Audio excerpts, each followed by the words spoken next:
Warahmatullahi wabarakatuh. Selamat pagi anak-anak. Apa kabar hari ini? Mudah-mudahan selalu dalam keadaan sehat dan selalu dalam lindungan Allah. Hari ini kita lanjutkan pembelajaran tema 4, subtema 2, pembelajaran keempat dan kelima. Nah, kemarin Dayu telah melihat pemilihan ketua RW. Nah, sekarang pemilihan ketua RW di Dusun Dayu telah selesai. Ketua RW yang terpilih adalah Bapak Bahri Widodo.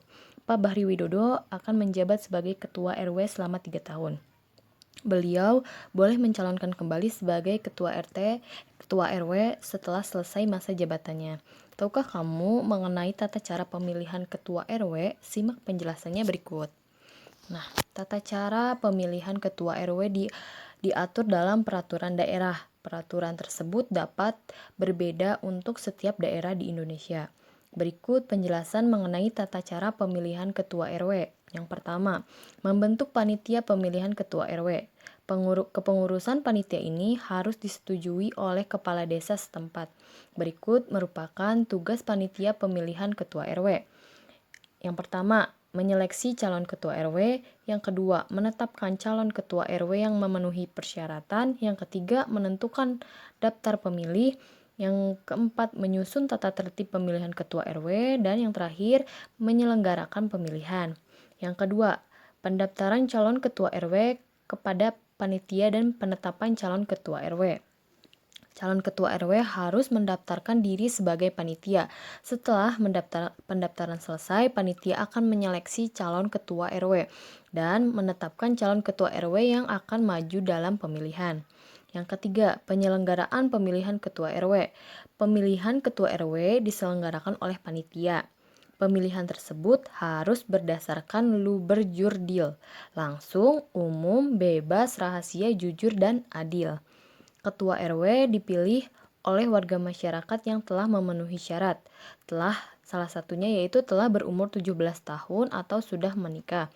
Yang keempat, pelatihan ketua RW baru. Setelah pemilihan selesai dan memperoleh hasil, maka ketua RW akan dilantik oleh kepala desa setempat. Nah, di sini ada ayo menulis. Nah, tanyakan kepada kedua orang tuamu mengenai hal-hal berikut. Nah, yang pertama, siapa ketua RW di daerahmu? Bagaimana cara pemilihan RW di daerahmu? Yang ketiga, bagaimana pelaksanaan pemilihan ketua RW di daerahmu? Nah, ini kerjasama dengan orang tua. Kalian tanyakan, siapa ketua ketua RW di daerahmu? Bagaimana cara pemilihannya, serta bagaimana cara pelaksanaannya? Nah, selanjutnya, pada masyarakat Indonesia, pengambilan keputusan bersama dilakukan melalui musyawarah. Musyawarah tersebut bertujuan untuk mencapai mufakat. Apabila tidak mencapai mufakat, maka dilakukan voting. Pengambilan keputusan bersama dilakukan untuk memecah masalah dalam masyarakat, misalnya sebagai berikut. Yang pertama, pemilihan ketua RT atau RW. Yang kedua, menentukan jadwal siskamling. Yang ketiga, menentukan jadwal gotong royong. Dalam pengambilan keputusan bersama tersebut diharapkan adanya peran serta dari seluruh anggota masyarakat. Nah, peran serta tersebut dapat berupa kegiatan berikut. Yang pertama, mengikuti pemilihan ketua RT atau RW. Yang kedua, mengamati jalannya pemilihan ketua RT atau RW. Yang ketiga, melaporkan pelanggaran yang terjadi pada saat pemilihan apabila menemukan kecurangan-kecurangan. Nah, peran serta masyarakat tersebut merupakan bentuk tanggung jawab sebagai warga masyarakat. Nah, apa tanggung jawab siswa di sekolah? Nah, tanggung jawab siswa di sekolah yang pertama yaitu belajar dengan tekun. Yang kedua, menjaga kebersihan sekolah. Yang ketiga, mengikuti acara di sekolah, misalnya upacara bendera atau lomba antar kelas. Dan yang keempat, berperan serta dalam pemilihan ketua kelas. Nah, kalian salin di halaman 75. Nah, ini merupakan tanggung jawab siswa di dalam lingkungan sekolah. Nah, interaksi dalam pendidikan. Dalam bidang pendidikan, ada 4 macam interaksi dalam bidang pendidikan. Yang pertama, interaksi siswa dengan siswa. Yang kedua, interaksi siswa dengan guru. Yang ketiga, interaksi siswa dengan sumber belajar. Yang keempat, interaksi siswa dengan lingkungan. Nah, interaksi siswa dengan siswa. Nah, Misalnya, Edo dan Lani, interaksi antara Edo dan Lani. Ketika Edo tidak bisa, maka boleh menanyakan ke Lani. Nah, itu adanya timbal balik antara Edo dan Lani.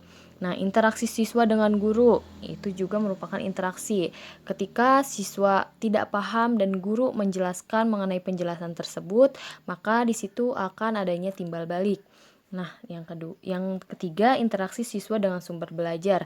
Nah, sumber belajarnya itu banyak. Contohnya buku, buku pembelajaran. Nah, dan yang keempat ada interaksi siswa dengan lingkungan, yaitu dengan lingkungan sekolah atau lebih rincinya yaitu dengan lingkungan kelas misalnya. Itu. Itu merupakan interaksi dalam bidang pendidikan. Contohnya ada 4 interaksi. Masyarakat di Desa Dayu sangat bersukacita atas terpilihnya Pak Bakri Widodo sebagai Ketua RW. Dayu dan teman-temannya juga turut serta dalam kegembiraan. Bahkan untuk menunjukkan rasa gembiranya, Dayu berpantun. Jalan-jalan membeli selasih, dibuat es adu segarnya. Ketua RW telah dipilih, semoga hidup damai sentosa. Iya, mereka sangat senang dengan terpilihnya Pak Bahri Widodo sebagai Ketua RW. Nah, tadi kan ada pantun yang dibuat oleh Dayu. Nah, di sini jelaskan ciri-ciri pantun. Nah, identifikasi isi dan pantunnya dan tuliskan amanat pantun tersebut.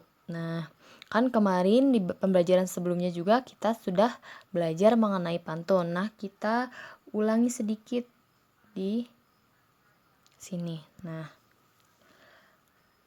di sini ada sebuah cerita. Program kerja pertama Pak Bahri Widodo adalah mengadakan jalan sehat bagi warganya. Jalan sehat tersebut diadakan pada hari Minggu agar dapat diikuti oleh seluruh warga masyarakat. Rencananya, jalan sehat akan dilaksanakan mengelilingi desa dengan menempuh jarak 6 km. Kegiatan jalan sehat berjalan dengan lancar. Warga masyarakat berjalan dengan santai sambil menikmati pemandangan alam serta mengobrol dengan warga lain.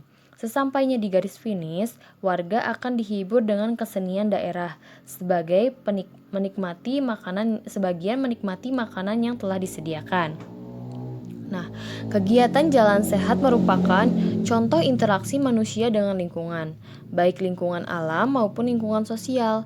Interaksi manusia dengan lingkungan mempengaruhi pembangunan sosial budaya.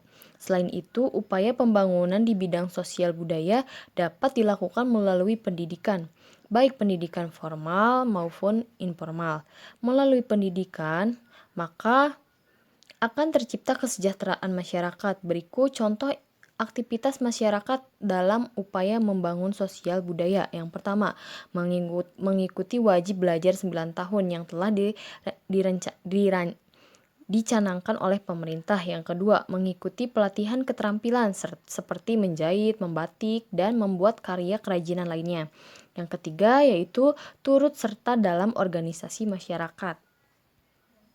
Nah, di sini ada tugas yaitu carilah artikel dari berbagai sumber mengenai aktivitas manusia dalam upaya pembangunan sosial budaya. Nah, identifikasilah hal-hal berikut.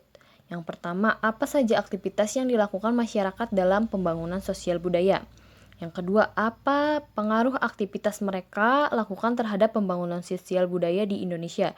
Dan yang kedua, sebagai seorang siswa, apa yang dapat kamu lakukan untuk pembangunan sosial budaya di Indonesia? Jelaskan. Nah, kalian boleh cari sumbernya di internet atau di buku pembelajaran lainnya. Nah, selanjutnya di sini ada Edo. Setelah berolahraga, berlari, tiba-tiba Edo terasa pusing. Edo teringat jika peredaran darah pada tubuhnya pernah terkena gangguan, tekanan darah rendah. Kemudian Edo beristirahat di ruang UKS. Nah, di sini kalian boleh cari di internet nama gangguan organ peredaran darah manusia. Contoh yang dirasakan Edo yaitu tekanan darah tinggi. Nah, boleh di sini tulis tekanan darah tinggi. Nah, di sini kalian cari apa penyebabnya. Apa itu penyebab dari tekanan darah tinggi tersebut. Nah, kalian boleh cari tiga gangguan saja juga boleh. Jangan 5, misalnya 5 kebanyakan, 3 aja boleh. Asal kalian memahami apa itu gangguannya dan penyebabnya. Ini di halaman 80 ya. Nah, di sini ada sebuah teks, yaitu 4 faktor yang mempengaruhi kesehatan. Kesehatan adalah anugerah yang paling berharga bagi setiap insan manusia. Membuat apa banyak harta tetapi badan kita sakit. Ada juga yang mengatakan health is not everything, but without health everything is nothing. Memang kesehatan itu bukan segalanya, tetapi tanpa kesehatan segalanya tiada artinya. Saat sakit, kita akan mengalami banyak kerugian. Selain biaya berobat yang mahal, waktu produktif kita juga terbuang percuma. Kita yang biasanya per jam dibayar 100.000, maka dalam 1 hari saja sudah 2.400.000. Uang yang seharusnya kita dapatkan akan terbuang percuma. Kalau kita sakit selama sebulan, berapakah uang yang seharusnya masuk ke tabungan kita itu hilang begitu saja? Menurut Hendrik L. Bloom, terdapat 4 faktor yang mempengaruhi derajat kesehatan masyarakat, yaitu faktor perilaku, faktor lingkungan, faktor keturunan, dan faktor pelayanan kesehatan. Nah, dari 4 faktor yang mempengaruhi derajat kesehatan tersebut, ternyata faktor perilaku memiliki pengaruh yang cukup besar. Kemudian diikuti oleh faktor lingkungan, faktor pelayanan kesehatan, dan faktor keturunan. Keempat faktor memiliki keterkaitan dan saling mempengaruhi. Nah, di sini ada teks. Yang pertama adalah faktor perilaku. Faktor perilaku masyarakat yang sehat akan menunjang dan berdampak semakin meningkatnya derajat kesehatan. Hal ini dapat kita lihat dari semakin banyaknya penyakit berbasis perilaku dan gaya hidup. Misalnya, kebiasaan pola makan yang sehat dapat menghindarkan kita dari serangan banyak penyakit, antara lain jantung, darah tinggi, stroke, obesitas, atau kegemukan, diabetes mellitus, dan lain sebagainya. Kebiasaan atau perilaku mencuci tangan sebelum makan akan menghindarkan kita dari penyakit saluran pencernaan, contohnya diare dan lain sebagainya. Perilaku menggosok gigi setelah makan dan sebelum tidur dapat mencegah penyakit seputar kesehatan gigi dan mulut. Dan masih banyak perilaku atau kebiasaan yang berpengaruh terhadap kesehatan. Nah, contoh yang lainnya, saat ini kan kita sedang dilanda pandemi COVID-19. Nah, contoh perilaku yang dapat menghindarkan kita dari penyakit tersebut yaitu dengan menggunakan masker dan menjaga jarak. Nah, dengan menggunakan masker dan menjaga jarak itu dapat membuat kita terhindar dari penyakit tersebut atau terhindar dari COVID-19. Nah, yang kedua, faktor lingkungan. Lingkungan yang bersih sangat berperan dalam meningkatkan derajat kesehatan masyarakat. Perbandingan angka orang yang sakit yang signifikan terjadi antara lingkungan yang bersih dengan lingkungan kumuh atau kotor. Beberapa penyakit yang sering menjangkit masyarakat yang hidup di lingkungan kumuh antara lain demam berdarah, gatal-gatal, infeksi saluran pencernaan, dan pernapasan. Nah, faktor lingkungan juga berpengaruh. Nah, apabila kita tinggal di lingkungan yang kotor, banyak sampah yang menumpuk, nah itu akan menyebabkan sarang penyakit. Banyak nyamuk-nyamuk yang akan bersarang di tempat tersebut. Nah, akan menyebabkan demam berdarah, gatal-gatal, infeksi, dan lainnya. Dan yang ketiga ada faktor pelayanan kesehatan. Ketersediaan fasilitas kesehatan dengan mutu pelayanan yang baik akan mempercepat derajat kesehatan masyarakat. Dengan adanya fasilitas yang sudah terjangkau dan dengan mutu pelayanan yang baik akan meningkatkan akses pelayanan dengan keterampilan tenaga kesehatan yang merata, mencukupi dan mempunyai kompetensi di bidangnya dalam pelayanan hingga tingkat pelosok desa. Nah, faktor pelayanan kesehatan juga berpengaruh terhadap derajat kesehatan masyarakat. Nah, alhamdulillahnya kita tinggal di lingkungan yang memiliki faktor pelayanan kesehatan yang baik, di mana sudah banyak rumah sakit yang mendukung, alat-alatnya yang canggih-canggih. Nah, itu merupakan salah satu faktor yang mempengaruhi derajat kesehatan masyarakat. Dan yang terakhir ada faktor keturunan. Banyak penyakit yang dapat kita cegah, misalnya dengan cara membersihkan lingkungan. Namun, sebagian penyakit kita hindari, seperti penyakit keturunan. Semakin besar resiko penyakit keturunan, maka akan semakin sulit meningkatkan derajat kesehatan.